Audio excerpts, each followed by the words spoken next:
እሺ እዚህ ፕሮጀክት ላይ እንደምታዩት RGB በRGB ከለር ሞድ የተሰራ ነው። ዜን ፋይል ላይ ሄዳችሁ ዶክመንት ከለር ሞድ ዜን ቼንጅ ቱ CMYK ከለር ትሉታላችሁ ማለት ነው። ይሄ Adobe Illustrator ላይ ነው እንደዚህ የሚሆነው።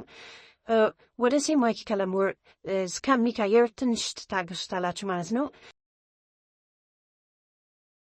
ቀይሮ ሲጨርስ እንደዚህ በፕሪቪው ላይ እንደምታዩት CMYK ከለር ይሆናል።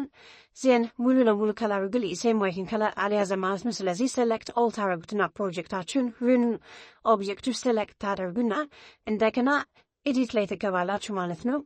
ኤዲት ከለርስ ኮንቨርት ቱ CMYK ትሉታላችሁ ማለት ነው። ዜን እዚህ ላይ የሚታዩ ከለሮች ሙሉ ለሙሉ ወደ CMYK ከለር ኮንቨርት ያደርግላችኋል ማለት ነው። በተመሳሳይ አዶቤ ፎቶሾፕ ላይ በRGB ከለር ሞድ ተሰርቶ የነበረ ኦብጀክት ሜጅ ላይ ትሄዱና ሞድ CMYK ከለር ስትሉት በዚህ መንገድ ያመጣል ማለት ነው። ሁለት ኦፕሽን ይሰጣችኋል። ፕሮጀክቱን መርጅ ላድርገው ፍላት ላድርገው ወይም ደግሞ ቶንት ፍላተን የሚላል እናንተ ቶንት ፍላተን በሉት። ፕሮጀክት ሙሉ ለሙሉ መርጅ እንዳያደርገው ማለት ነው። ዜን በዚህ ሰዓት ያን RGB የነበረውን ከለር ወደ CMYK በቀላሉ በዚህ መንገድ ኮንቨርት አድርጋችሁ መጨረስ ትችላላችሁ ማለት ነው። ይህ ቲፕ እና ትሪክስ ከተመቻችሁ ላይክ፣ ሼር፣ ሰብስክራይብ አድርጉ። እናመሰግናለን።